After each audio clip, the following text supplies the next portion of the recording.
Magandang araw po sa inyong lahat mga ka-review natin at welcome back dito po sa ating munting channel Pinas News Review kung saan re-reviewin po natin ang mga mahalagang balita dito sa Pilipinas. Mga simpleng komento sa mga issue dito sa Pinas. At eto nga mga ka-review natin, PBBM sinabihan ni Malo Tikya na mahinang leader. Yan mga ka-review natin. Yan po ang ating alamin mula po rito sa channel ni Taong Kalye. Nasa description po ang full video link ng balitang ito. Subscribe na po kayo kay Taong Kalye. Yan mga ka-review natin, at kung bago ka pa lang at di pa po nakapag-subscribe sa ating munting channel, please don't forget to subscribe. At i-click na rin po ang bell notification para updated ka po sa lahat ng ina-uploads nating reaction video. Yan mga ka-review natin, at eto na nga, sama-sama at sabay-sabay po natin pakinggan, panoorin at bigyan ng reaksyon ang balitang ito. Eto na po. Ayon kay political analyst Maria Lourdes Ticuyan, nalulungkot siya sa nakikita niya kay President Bongbong Marcos at VP Sara Duterte. Dahil sa magulong relasyon nila, maging ang taong bayan ay dismayado sa nakikita nila na hindi magandang relasyon ng dalawang leader. Tila may lamat na ang binang unity. Ang hadhikain ay bagong Pilipinas, ngunit sa nakikita ni political analyst Maria Lourdes Ticuyan, nagkakawatak-watak na ito dahil sa mga nakapaligid sa Pangulong Marcos. Kung mismong nakapaligid kay Pangulong Marcos ay nagplaplano, nagmi-meeting kung paano paliligwakin ang Vice President, may problema tayo. Nalulungkot ako kung ang unit team ay hindi united na ganon. Pero kung titingnan mo, kung sila lang dalawa, walang mga miron, walang nagpapaikot, walang bumubulong, sa tingin ko sila'y nagkakaintindihan. Kung silang dalawa. At sana po, Mr. President, nganduhan nyo ang inyong mga kasamahan. Yes. Dahil hindi ang kalaban si Vice Presidente Sara Duterte. Ang nagkakos ng panghihina ng administrasyon na ito, galing sa inyo. Sa loob. Ito ang nakikita ni political analyst Maria Lourdes Ticuya. Ang pagbagsak ng tiwala ng taong bayan kay Pangulong Marcos ay ang mahinang leader na hindi niya kaya manduhan ang mga nakapaligid sa kanya. Pakinggan natin ang pahayag ni political analyst Maria Lourdes Ticuya. Kung bago ka lang sa aking YouTube channel, baka pwede makahingi ng like at subscribe at click mo na rin ang notification bell para updated ka sa aking nilalabas na bagong video. Salamat po. Pangulong Bongbong Marcos at si Vice President Sara Duterte, ang kanilang hinahawakan ay unity team. Yan talaga ang pinagkatiwalaan din ng taong bayan, overwhelming majority vote ang kanila nakuha nung eleksyon. Pero sa nangyayari ngayon ay parang kine-question ng taong bayan kung meron pa rin po bang unity team. Ano po ang nagiging impact nito o nagiging implikasyon po nito dun sa kumbaga ba yung pinangarap kasi nating mga Pilipino, yung ating Pangulo at ang Vice Presidente ay talagang solid tulad ng unity team po. Ano po ang nakikita niyo? Yes, ma'am. Magandang tanong yan. No? Nung nakita nyo, sino ba ang administrasyon na magkasama ang Presidente at Vice Presidente? Sa tingin ko si GMA lang yon at si Kabayan. Si Kabayan. Okay?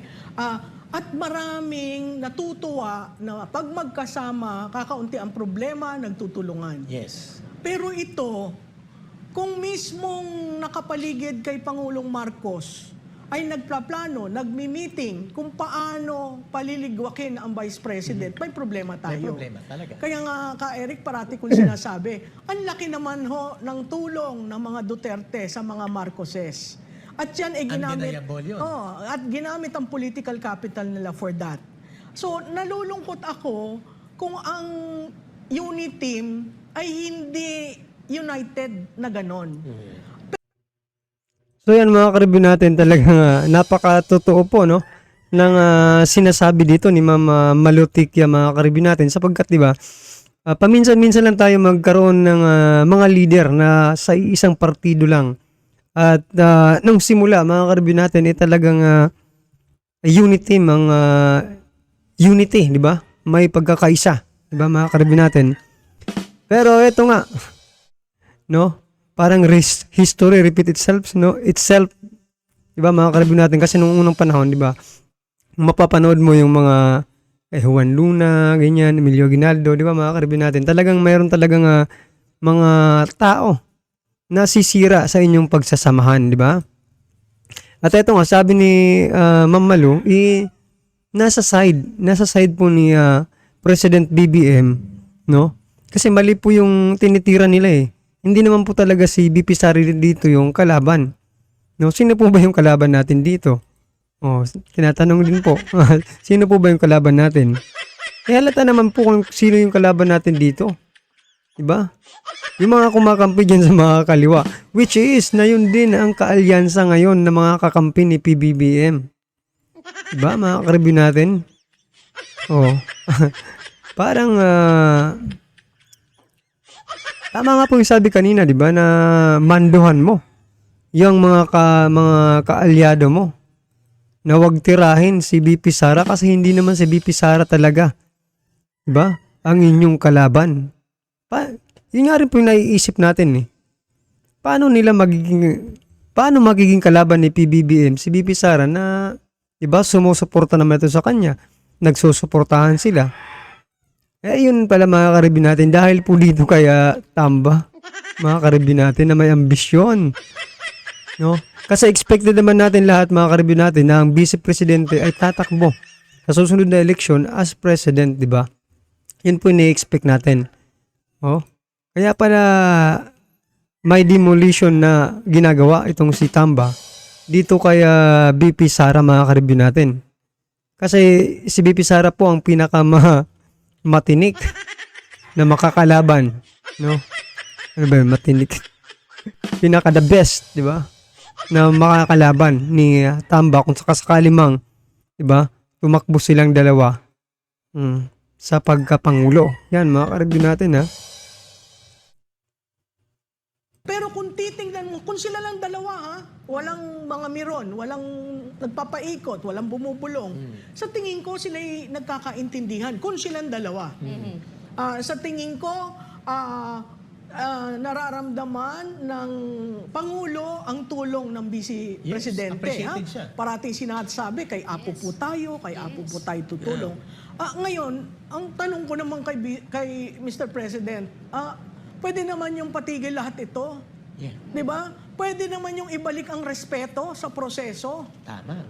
Pwede namang ilagay nyo sa tamang lugar ang identified as terrorist at pabayaan nyo sila. Oo, nasa legal reklamo arena sila. Nasa legal arena sila. Pero yung para gawing moro-moro ang isang deliberative process to achieve their agenda, para pong mali yun. Tama. At sana po, Mr. President, manduhan nyo ang inyong mga kasamahan. Yes. Dahil hindi ang kalaban si Vice Presidente Sara Duterte. Ang nagkakos ng panghihina ng administrasyon na ito, galing sa inyo. Sa loob. Hindi sa kalaban. Okay? Ngayon, pag nakikita ngayon nitong tatlong makabayan block na Mahina ang ay, gobyerno. mahina ito, kakayanin ko to. Sige nga, tumayo ako, magtanong ako. Yun po ang naging example natin sa House of Mama Lo, Representatives. direktahin ka namin. Never nangyari po ito without going into the state of comparison between Rodrigo Roa Duterte and BBM. Never po nakaporma itong mga infiltrators of the government kasi that should be the one that we are calling them, itong kamatayan party list. Hindi yan makaporma sa loob ng Kongreso para ipahiya ang gobyerno, sabutahihin tayo. Nag-iingay, pinapabayaan sila, but inilulugar sila. Doon lang sila hanggang sa ilang minuto, tapos hindi sila pwede mag-manipulate o mag-monopolize ng public deliberation with the national coverage the way they did in the demolition job and all-out propaganda orchestrated against the office of the Vice President right before na nandun ang Vice Presidente. Tanong namin sa iyo, ma'am. Ano ang obserbasyon ng mamamayang Pilipino sa nangyayaring ito at anong epekto sa political value ni Sara Duterte at bilang Vice Presidente ni Bongbong Marcos Jr. ngayon sa kasalukuyang ataking ginagawa sa kanya? And anong implication nito sa public perception and trust to the current government? Sa tingin ko, yung sagutin kita ng una dun sa public perception, dun sa aming survey sa Pahayag, lahat ho nagbagsakan dun. Nagulat ho ako dun sa resulta, ilang beses kong pina-check sa aming statistician. Sa I-check Publico nyo nga Asia. yan. Oo. Yung Pahayag, third quarter. Pinaulit po naming pa-check. Kasi sinisigurado ko. Pero makikita nyo lahat, kabinete, yung top 4 officials, bumagsak ang rating. Bakit sila bumagsak? Bakit? Dahil bumagsak si Presidente. Sa anong dahilan, sa tingin niyo? Sa ekonomiya. Okay. Sinabi rin doon, bigas, trabaho, presyo. Yun lang naman ekonomiya. Ayusin mo ang ekonomiya, makakabangon ka. Itong pagdidistribute ng bigas, probably this is optic-wise maganda. Maganda, visual. Pero ano yung long term? I mean, with Israel now, what is your plan Looming crisis yan. for us Yes. to probably remain buoyant? Ano ang resulta dun sa aming survey? Sabi niya, hindi ako nakakuha sa survey. Ang importante, yung trabaho. Okay. Dun sa nag-a-analyze para sa Pangulo, tingnan niyo ho yung rating niya sa North Central Luzon. Nag-meltdown ho siya doon sa baluarte niya. Si Sara Duterte ho, tumaas, kaya siya mataas. At siya ang highest approval and trust rating dahil sa Mindanao. So, there are baluartes na dapat sa'yo talaga Dapat solid. Diba? Dapat solid. So nakita namin doon, bakit bumagsak sa NCL? May problema tayo. Northern Luzon, Central Luzon. yun. Kasi kung sa baluarte niya medyo humihina, may problema tayo. So doon sa ulit babalik tayo. So, do you think itong pag-atake kay Sara Duterte na pinabayaan sa loob ng Kongreso at ang pag-ipit sa kanya, nakakatulong ba ito sa persepsyon ng mamamayan na dapat nagkakaisa at malakas ang working mechanism and cooperation sa pagitan ni Pangulong Bongbong Marcos Jr. at ni Sara Duterte para malakas ang buong makinarya ng gobyerno? Sa ngayong nangyayaring sinisingle out ng todo-todo, walang humpay, pati salin na, pati pamilya, may mga memes na, well-funded talaga ang atake sa kanya. What should the President do in this kind of situation na ang kanyang vice presidente ay nagkakaroon ng all-out attack unfounded without evidence just to destroy the political status and value of Sara Duterte to the government of Bongbong Marcos Jr.? So katulad nun, Eric, ang sinabi ko nga, sa tingin ko, alam ni Presidente, marami nang naitulong ang pamilya Duterte. From the burial of your father to the sliding down as Vice President. Those are very clear. At talagang tumutok doon si Vice Presidente Sara Duterte against the wishes of the father. Okay? So, ang napakahalaga nating tingnan, kung kayo lang dalawa siguro okay, pero kailangan to a certain degree, pagsabihan mo na rin yung mga nagmi-meeting dyan. Kasi wala naman nagmi-meeting sa grupo ni Vice Presidente to dislodge you. No one. Yes. But there are people, saying that ang malakas na Sara Duterte, panganib sa atin yan. Ang tanong ko ho, nasa balota ho ba si Sara Duterte sa 2025? Wala po. May partido ho ba siya? Wala po. So bakit kayo natatakot sa isang Sara Duterte? Vice Presidente lang po yun. At talagang nagsasabi sa inyo na si Apo, tutulungan natin, kay Apo tayo. Nandun yung respeto. Okay? Hindi siguro natin nakikita na nasasaktan ang Vice Presidente natin dahil hindi naman ganun ang kanyang personalidad. Ibig sabihin, ma'am, yung pagpapakumbaba, magnanimity to submit to the will of Congress, nandun pa rin kay Sara Duterte in spite na pinahiya siya, dinimolish siya, ininsulto, binasto siya doon, at ginawa ng kalokohang propaganda operations ng CPP na parang pinabayaan lang ng mayoriya ng mga kongresista na hindi naman mga taga-CPP, tatlo lang, pero napakalaki po ng damage nito sa pangsiguridad na direksyon ng ating bansa. Kung ganito pala na ang government natin cannot withstand direct infiltrators who may sabotage the office of the Vice President and other aspects of governance. Yung tanong namin ngayon, ma'am, sa'yo, bilang political observer, what should bring the people together in this kind of situation na may looming crisis sa Middle East, posible, na mag-escalate, and then may internal crisis tayo na ginagamit ang ilang mga politiko at lalo na ng CPP para pagati-atiin tayo at upang maging mahina ang gobyerno, what should be the call for the people and what should be the call to the government bilang political analyst? Well, I guess what is important is for us to see our leaders working together. Okay. That's one. Secondly, we need a contingency plan in any eventualities of the Israel crisis. Why? Because we have Muslim brothers and sisters here.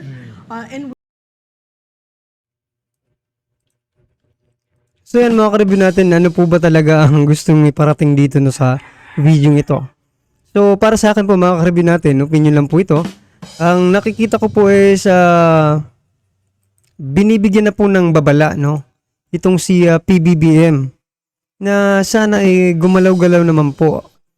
At diba, ipagtanggol naman paminsan-minsan. Well anyway, pinagtatanggol naman talaga ni PBBM si VP Sara no. Ang gusto lang natin sabihin dito mga ka-review natin, yung mga nagbabalak no na patalsikin ng ating Vice Presidente, mga kaalyado po ni PBBM mga ka-review natin. At palagi niyang kasama sa bawat lakad niya mga ka-review natin. So, ang anong natin dito is sawayin naman, no? Bigyan naman ng ano, di ba? Pakalmahin naman itong si Tamba, malayo pang 2028, di ba? Trabaho muna. Di ba, mga ka-review natin?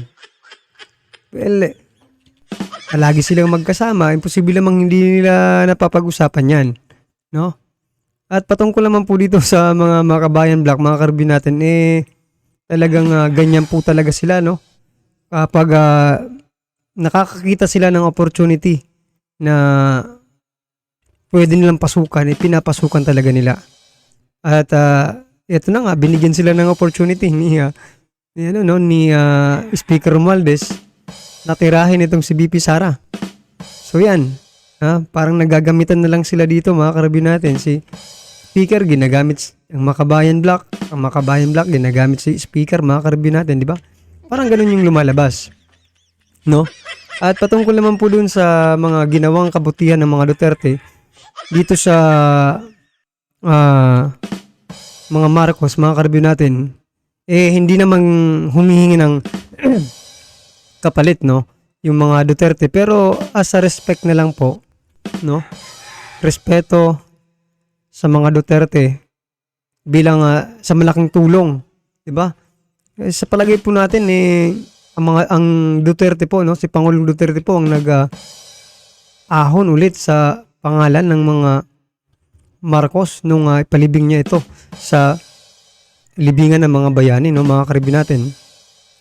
So yan mga ka-review natin, ano po ang inyong reaksyon sa naging balitang ito? I-comment lang po sa baba para at least alam po ng ating mga kababayan ang inyong pong nararamdaman patungkol po rito sa balitang ito. Alright mga ka-review natin, kung bago ka pa lang at di pa po nakapag-subscribe sa ating munting channel, please don't forget to subscribe at i-click na rin po ang bell notification para updated ka po sa lahat ng ina-upload nating reaction video. At huwag din pong kalimutan mag-subscribe kay Taong Kalye. Nasa description po ang full video link ng balitang ito.